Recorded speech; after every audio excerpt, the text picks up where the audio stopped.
good, big hustlers? You're tuning in to yet another vlog in the life of a property entrepreneur. I hope you're all well and keeping safe, of course. It's now 12 noon. Yes, a little bit of a late start, but sometimes, you know, when you work for yourself, those are some of the perks. But anyways, today's going to be a very interesting day. I'm going to be bringing you guys along to see a 12-bed possible rent-to-rent HMO, guys. And yes, I know you're thinking, are you dumb? With everything that's going on, you know, people are quite hesitant to look at possible deals. And to be honest, it's also not at the top of my list either in terms of things to do. I'm not necessarily looking for deals at the moment with everything that's going on. However, when you get presented an opportunity, you have to at least check it out. And that's what I'm doing right now. I want to just check it out. And if it is a good deal and it works out to be a really good opportunity, then I don't see why I can't have the conversation and see how maybe we can make it work. Before I attend this viewing, I wanted to do a few checks. I will first go on spare rooms. All you need really is the first 3 letters and numbers of the postcode. I check for rooms for rent. What this is going to show me and tell me is the competition that is around the area. And then voila, when you scroll through, you kind of see this sort of a level of competition that's around there. Sometimes I'll also click on some of the adverts just to see the quality of properties that are on offer, that type of thing. So general business research at this rate. The second things I'm looking out for is the demand. How many people are on spare rooms looking for rooms or shared accommodation around that area? And again, you only need the first 3 letters and numbers of the postcode, and here we go. Okay, this is the result. It's showing that's actually a really good demand in that area for rooms. If you want to click on some of the adverts, you can also see that the individuals advertising on there will also share with you briefly what exactly they're looking for, including the budget that they want to be able to spend. So that's the kind of information really I'm trying to gather when I'm on spare rooms. Right now, I'm satisfied with both results, and it's a thumbs up in terms of whether this property could be a really good, viable opportunity. Now, the good thing about this particular property, it is already an HMO, but for my peace of mind, I want to double check to see whether it's in an Article 4 area, and also just for the purposes of obviously showing you guys what I tend to do as part of my little background research before I go to the viewing. So I'm going to just do that now. Sometimes I'll just type in Article 4 areas and see if there's any information that comes up with regards to whether it could be an Article 4 area. And guess what, guys? Guess what? It's coming up as an Article 4 area, guys, and yeah. If I was looking for a property to buy, then it would be Peak. But because this is already a pre-existing HMO, all I'm going to need to do is have the conversation with the landlord to find out whether he has all the necessary documents that allows him to operate that property as an HMO. So what I'm going to be asking him is, does he have a HMO license for this property? Did he have that property before the Article 4 was introduced or after it was introduced? If he had the property after the Article 4 was introduced, it would mean that he needed permission to have that HMO created in that area. So I will need kind of like proof or some information to show me evidence that he was given the permission to have that property. If he had the property before Article 4 was introduced in that area, then it's all well and good. And again, I might ask for some little evidence or something like that to just show that, you know, he had it before the Article 4 was presented. That's just to give you guys an idea of the little research that I tend to do before I even go to attend the viewing. What I'm going to do now is give him a call.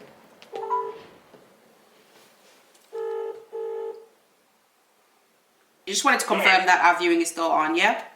No, it's still on, yes, I'm here. Perfect. Well, see you shortly then. Thank you. Bye. That's confirmed. We're good to go.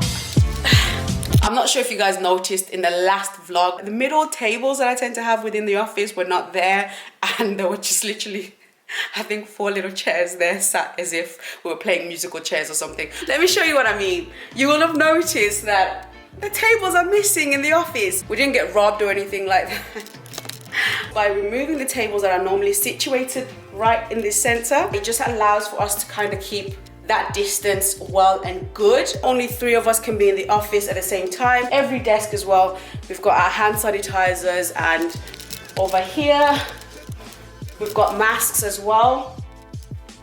And we've got a few more in the back for those that need masks when they're going out. So that's just to give you guys a look of how we've been safeguarding the workplace by trying to make sure that we're keeping the social distancing and we are following the rules. So for now, I think we're doing an okay job. Anyways, guys, let's get to this viewing.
licensing? Obviously, HMO licenses, I'll give you all the initial certificates for everything, because the gas cert's there, done, the electric cert's in place, the fire is in place for until at the end of August, I think.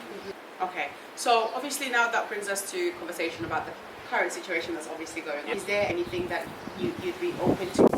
Yeah. You can imagine where I am with the financial state of it. So really, I need someone to take it. Here's the keys, sign the contract, or whatever the case may be. Just get on with it. Okay. As you guys saw, the property is absolutely ace. I'm really pleased that I came to this viewing today. I don't even want to walk away from the property. I don't want to walk away from the property. This property is a prime example of a property that you want to be operating for social housing. And this is exactly what I would want to maintain it or operate it as. With the social housing as well, we do supported living where we house young, vulnerable people. Everything is already set up. The way the divisions of the rooms are, it's absolutely incredible. But obviously, social housing is a completely different ball game. It's a 24/7 operation. I can understand that some people or investors don't necessarily care for that kind of strategy because it's so hands-on. But in order to maximize this property's potential, the only type of strategy I've identified would stick is social housing. I don't think it would work for general HMO operation. I really don't think so, simply because of the numbers and what he wants for it. It would have a lot of work with very little benefits is what I'm thinking. So it definitely has to be a property for social housing at this point. So what I'm going to do now is head back to the office and start crunching up the numbers and analyzing this potential deal and see if it will be viable, because all in all, even though I'm excited, the determining factor, as you've heard me say before on here, is going to be the numbers. And if it doesn't make sense, then unfortunately we have to walk away from the deal. Also, another thing that I'm going to have to change in my analysis is obviously factoring Rona. The good thing about this particular property as well, we won't need to cuff out for, setup in terms of furniture, but also just generally setting up and making sure that it adheres to safety regulation. It ticks all the boxes and we won't have to essentially add money from that angle of things. So that's an upside in our setup. I hope you've enjoyed this vlog. I will be updating you all on my Instagram in terms of how the development goes with this particular property. So if you're not following me on Instagram, go ahead and follow me on Instagram, because as I say, that's where you will know whether we've taken the property or not. In fact, pause the video, go follow me on Instagram, and yeah, just stay tuned on there. But obviously stay tuned on here by hitting that subscribe button alongside that notification bell, so you're always notified when I upload a new video. Also, leave a thumbs up if you have enjoyed this video, if you've learned something new. Leave your comments as well if you've got any questions for me with regards to this particular deal. In the meantime, guys, continue being hustlers.